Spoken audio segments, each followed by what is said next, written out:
Hello and welcome to All Around the Board. Yes, this is August's Q&A session. So, some people have got in contact this time with some excellent questions. I really like some of these questions coming up.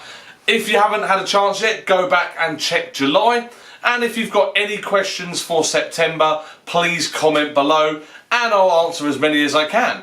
In this one, I've answered all the ones that got asked. Fantastic questions, but I need some more questions too, so leave them in the comments below. You can also post on my Facebook, Instagram or my Twitter page and I'll answer those as well. So the first question for today is from Jammer. What is your favourite board game app? Can be game in itself or a companion app. So I've split this into the two questions. Firstly, I'm going to talk about what companion app I like. So the Renegade Games app has a companion for lots of different games of theirs.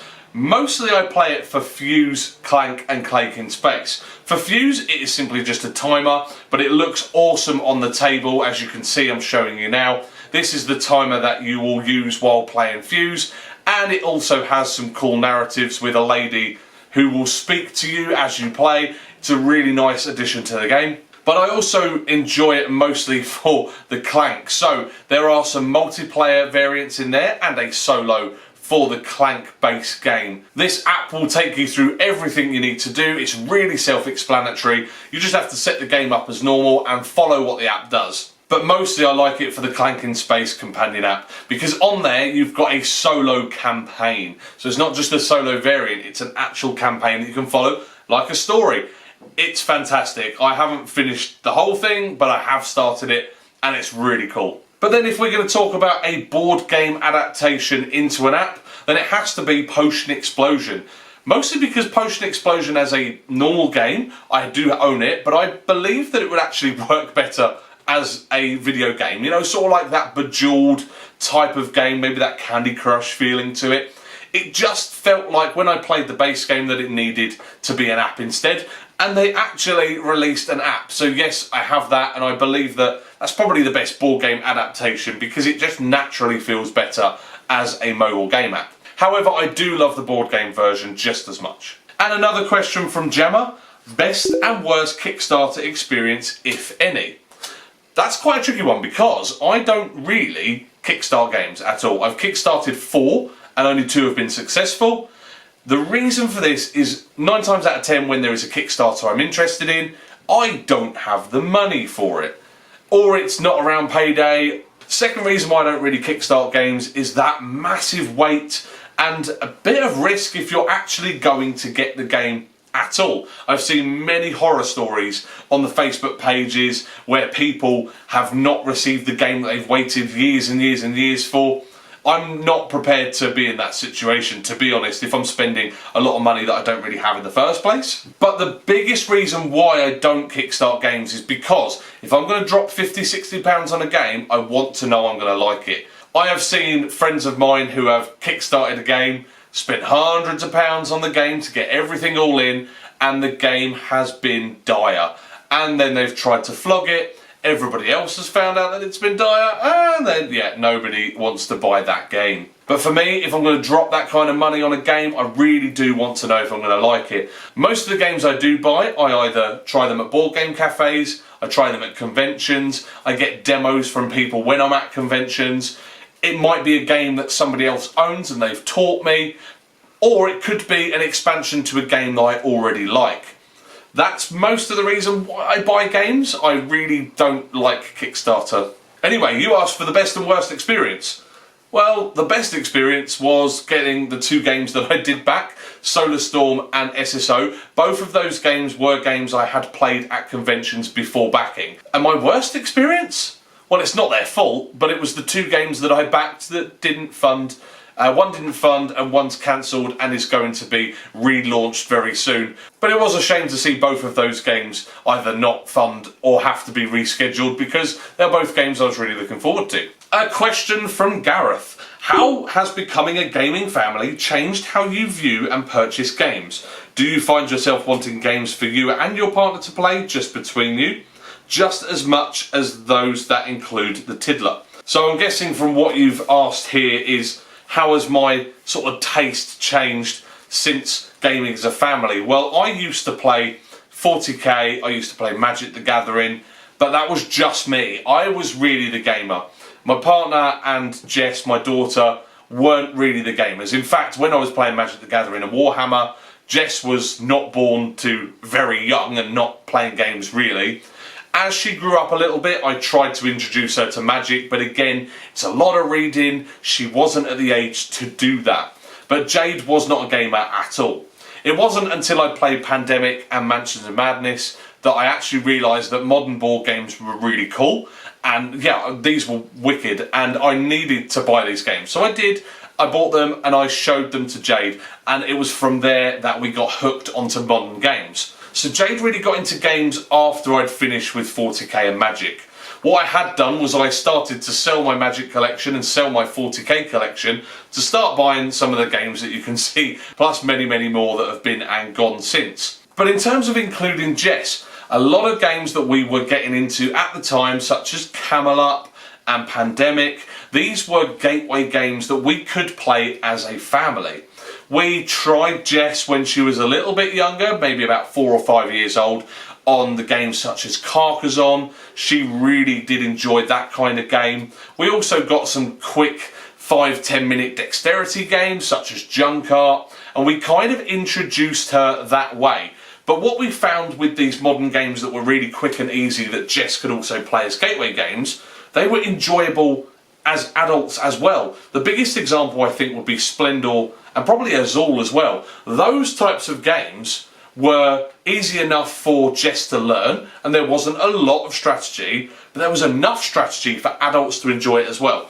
So we kind of got games for mostly Mia and Jade, but if they were a game that were maybe half an hour or less, or they were a game that we found would be easy to adapt for Jess, that is when we started including her. And we didn't really buy games specifically for a family, but we would favour those, especially if we were in bring and buys. If they were cheap ones, we'd pick them up, try them out. But I don't play 40k or Magic the Gathering anymore, so that is how my views have changed in terms of gaming since gaming as a family. In later years, as Jess grew up, we did show her games such as Scythe, we showed her games such as Great Western Trail. They went okay, but I think maybe she just needs a couple more years to really get used to those. Hey, I know how to play Scythe. Well, we're going to have to play it again at some point then. Yeah. Cool. A question from Chris. If you could take one mechanic from a game and add it into another, what would you choose?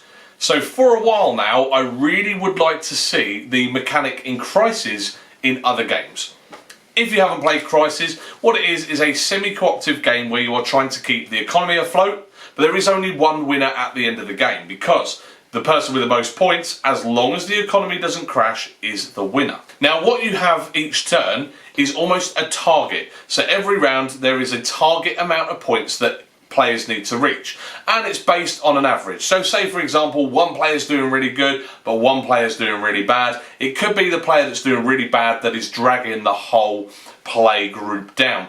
So it could be that all the other players that are doing really well might give those players at the back a little bit of a benefit of the doubt.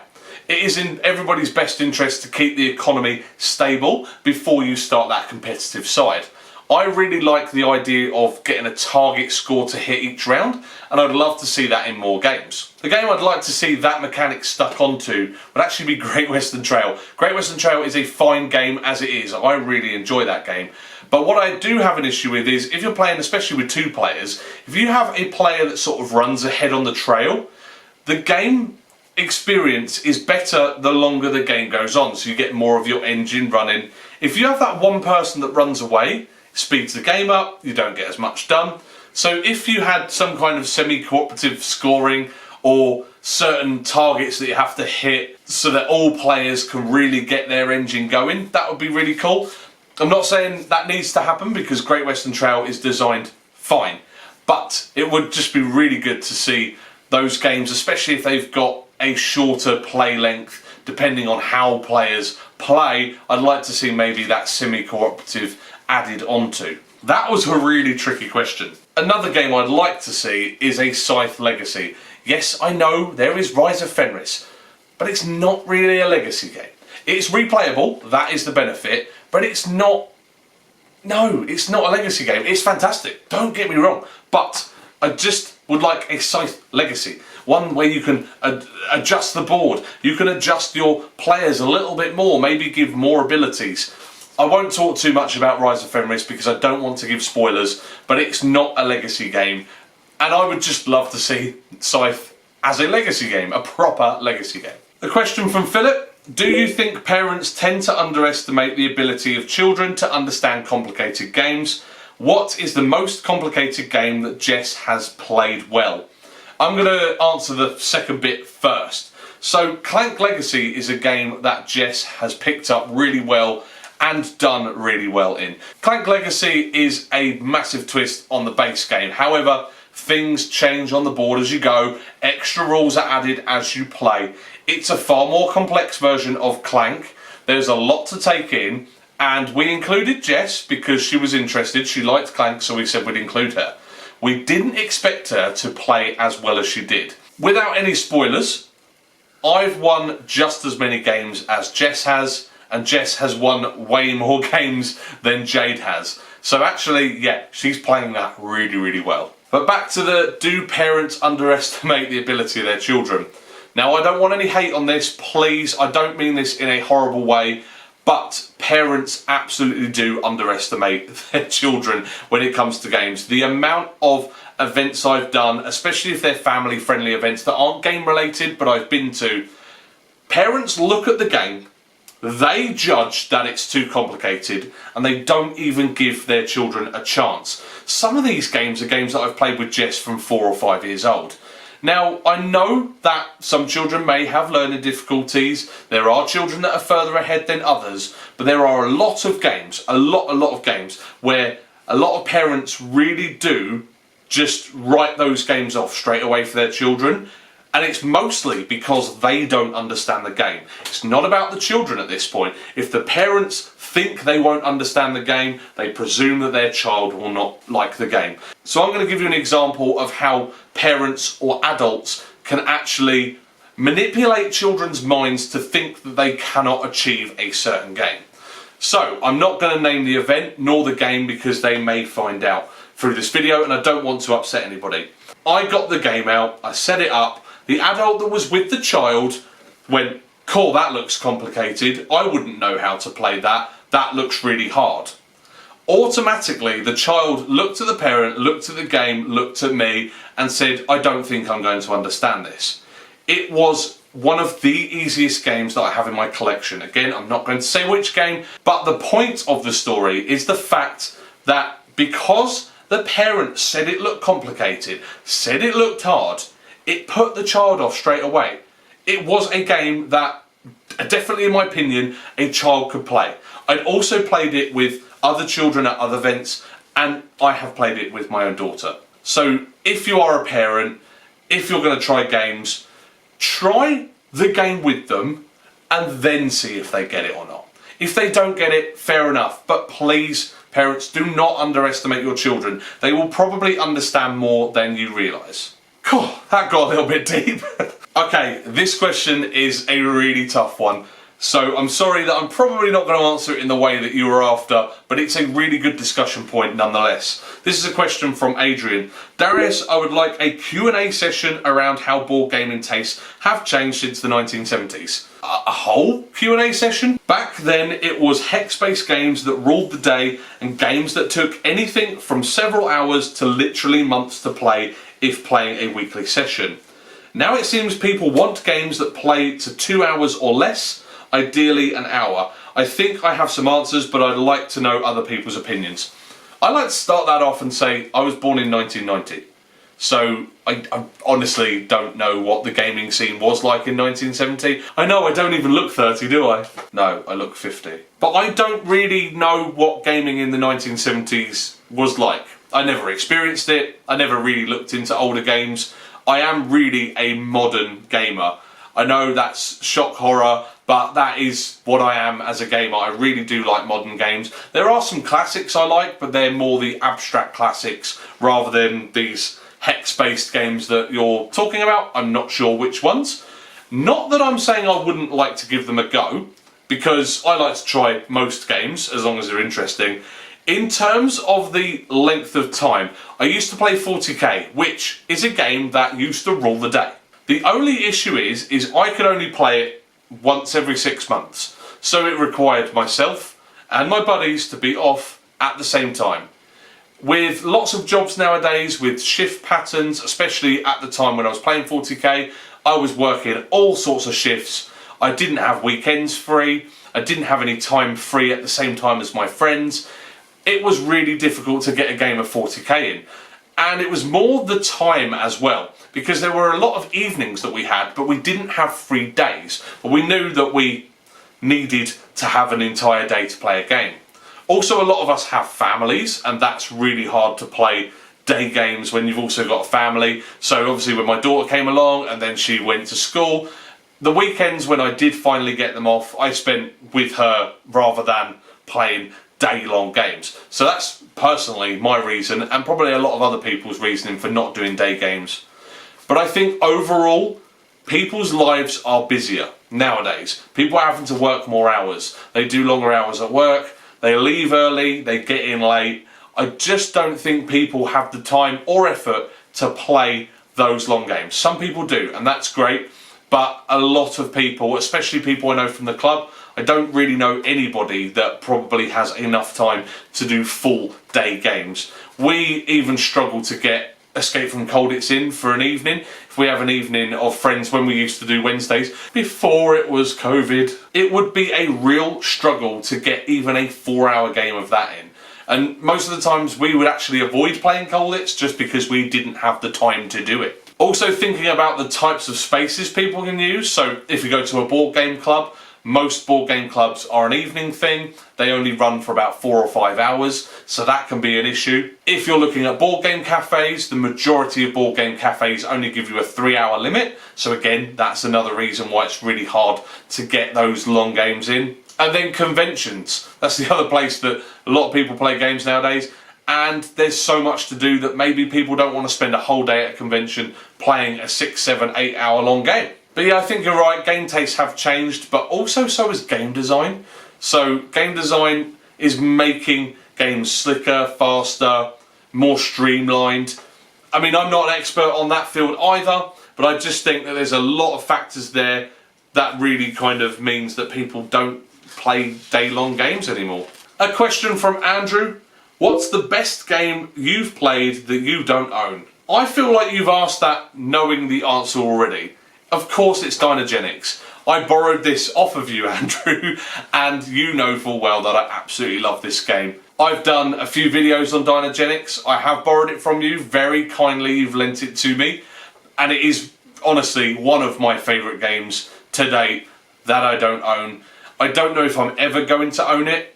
I'm only glad that you are a close friend that I can occasionally borrow it off you and play it. But Dynagenics is a dinosaur park builder. It is Jurassic Park the board game. It's absolutely fantastic. It's a worker placement game. You go on, there's so many strategies to the game as well. You can have carnivores running around your park, getting you loads of reputation, but they could be destroying your park, or you could just have some nice herbivores with not so much reputation, but your park's manageable.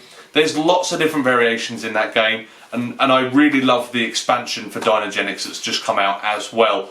But I don't own it. I'd love to own it. I don't know how I'm ever going to get it. Maybe one day. A question from Andrew, but a different Andrew, not the Andrew that just asked that question. If you were to reskin or retheme any game, which would it be and into what? This was a really difficult question because I spent ages looking at my game collection, looking at the games, deciding what would I change these themes to. A lot of these games, the theme works with the game already.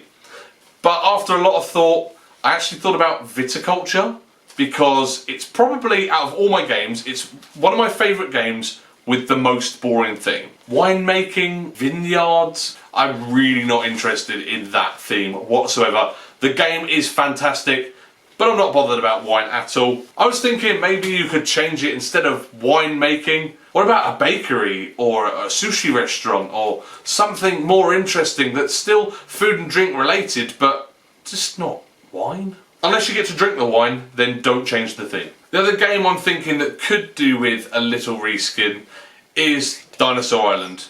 that might as well just be Roller Coaster Tycoon or Zoo Tycoon. I know, there's going to be lots of hate in the comment, but Dinosaur Island is not a dinosaur game. It could be anything on that and it would still work. However, I really do like the look of Dinosaur World that's just been announced. And the final question for today is from Andrew. I like rolling dice. What is your favourite dice game? Now, by dice game, that's really kind of vague because I would see Sagrada and Roleplay, you know, games with actual strategy. I would see those as dice games, and I would probably pick Roleplayer actually. But if we're talking about dice games in terms of dice chuckers, because I think that's what you mean, then I think it would have to be Fuse. Fuse is a cooperative bomb disposal game which is played in 10 minutes and it is rolling loads of dice and completing puzzles as quick as you can as a group. The other dice game I really like that just involves randomly rolling dice is Yahtzee World Tour. I know it's a really basic one, but again, it's a dice chucker. It really is based on luck, but there is a little bit of strategy there, and yeah, you get to roll dice. So there you go, Yahtzee World Tour. So that's it for today's questions, guys. Thanks so much for those who sent them in. If you guys want to be involved in September's video, then make sure you comment below with any questions. Before you go, please subscribe to my YouTube channel. It would really help us out. And you get to keep track on all the other videos that I'm doing. I'm doing lots of series at the moment, different ones, something that might take your interest. So please go and check out the other videos. Don't forget to check out my Patreon page. For as little as just £1, you can help me make these videos. And then the Facebook, Instagram, Twitter, you know, you should be following them already. But in the meantime, guys, I will say goodbye and catch you on the next video.